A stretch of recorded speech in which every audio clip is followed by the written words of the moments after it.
Hello everyone. Today we are going to discuss doctrine of ultra vires in company law. What is doctrine of ultra vires?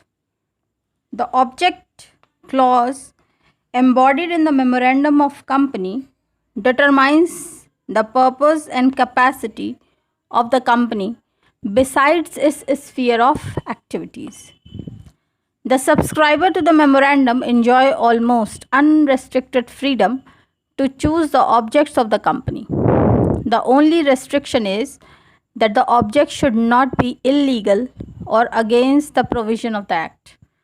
तो जो memorandum का subscriber होता है, जो share holders होते हैं, उनको पूरी आज़ादी होती है सिवाय इसके कि वो कोई भी काम, कोई भी उनका ऑब्जेक्ट इलीगल या against the provision of the act नहीं होना चाहिए. The term ultra means beyond and wire means power, which means ultra wires is beyond power.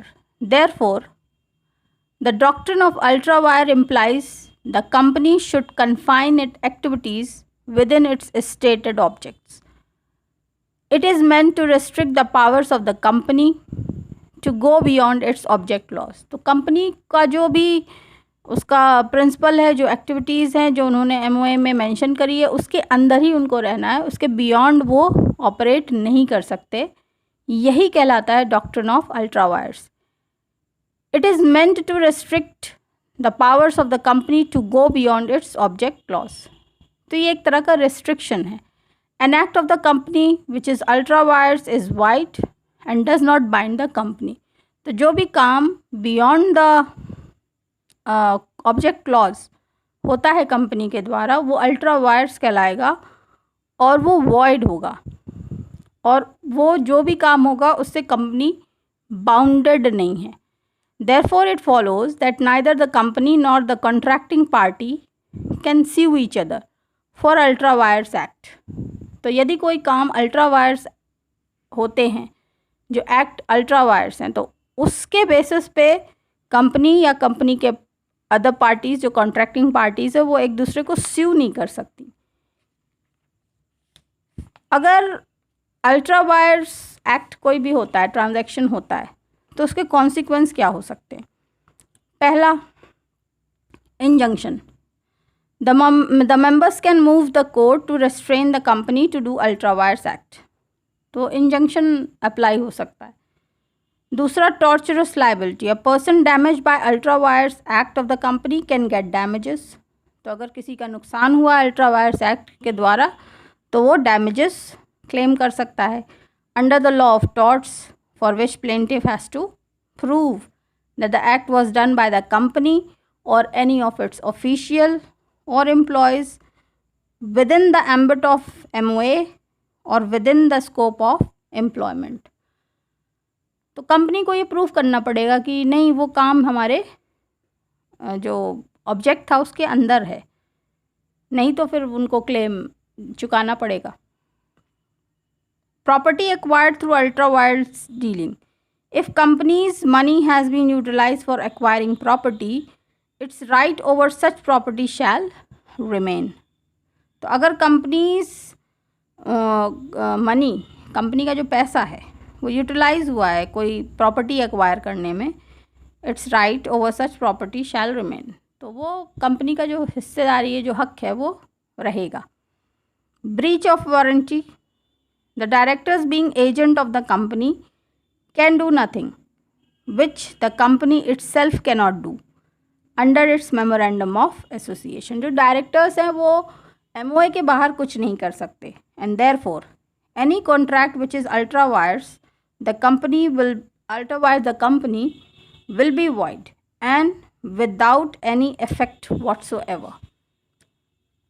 Ultra wires contracts क्या होते हैं? Ultra wires contract do not give right to bring action against each of the parties, as they are void ab initio and cannot be ratified and made legal. In such cases, the question involved is not as to legality of the contract, but that of the competency and power of the company to make it. A company cannot be allowed to evade liability and reap undue benefit from innocent parties, but the outsiders are expected to go through the contents of the MOA and AOA before dealing with it. तो ये जो outsiders party है जो company से अपना relationship बनाने जा रही है या उसमें इन्वेस्ट करने जा रही है, ये उनकी ज़िम्मेदारी होती है कि वो MOA और AOA को प्रॉपरली रीड करें, समझें और उसके बाद ही उसके साथ इन्वेस्टमेंट में जाएं। पर्सनल लायबिलिटी ऑफ डायरेक्टर्स की जहाँ तक बात है, if the object is specified in the memorandum and if company utilises इस fund for any purpose different, the director will be held responsible. He will be held liable.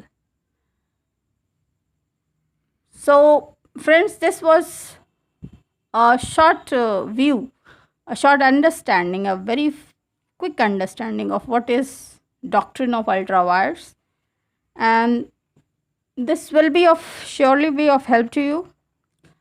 कुछ एक exception है जो मैं बताना चाहूँगी चलते चलते। Exception to the doctrine of ultra vires. पहला होता है कि an act ultra vires the AOA can be validated by the alteration in the articles. अगर AOA का कोई एक्ट है तो उसको वैलिडेट किया जा सकता है आर्टिकल्स ऑफ एसोसिएशन को ऑल्टर करके, एक सिंपल रेजोल्यूशन के माध्यम से। दूसरी बात जो है वो है कि company's right over property which is acquired through investment ultra vires shall remain secured. ये बड़ी इंपॉर्टेंट बात है कि अगर कंपनी का पैसा लगा है किसी प्रॉपर्टी को एक्वायर करने में और वो तरीका अल्ट्रा वायर था, लेकिन कंपनी का जो राइट है उस प्रॉपर्टी पे वो रहेगा। Next, if the act is ultra vires the powers of directors but intra vires the company. अगर वो डायरेक्टर्स के तो बियॉन्ड पावर था लेकिन कंपनी के अंदर है, यानी MOA के विद इन फॉल करता है, it can be ratified by taking recourse to proper procedure. तो उसको रेटिफाई किया जा सकता है, जैसे कि RN Datta versus SN Mukherjee के केस में। एक और बात है, the effects which are incidental और consequential to the act shall not be treated invalid unless they are expressly prohibited by the companies act. तो जो भी इफेक्ट ऐसे होते हैं जो कि कॉन्सिक्वेंशियल हैं इस एक्ट के, तो उनको इनवैलिड नहीं बोला जाएगा जब तक कि कंपनीज एक्ट उसको एक्सप्रेसली प्रोहिबिट नहीं करता है। If the act is within the implied authority of the company, for example to raise capital by borrowing, it is not ultra vires although not expressly stated in a memorandum. जैसे कि raising of the capital वगैरह में ये company के authority के अंदर है, जबकि एक्सप्रेसली अगर स्टेट नहीं भी किया है तो भी अल्ट्रा वायर्स नहीं होगा।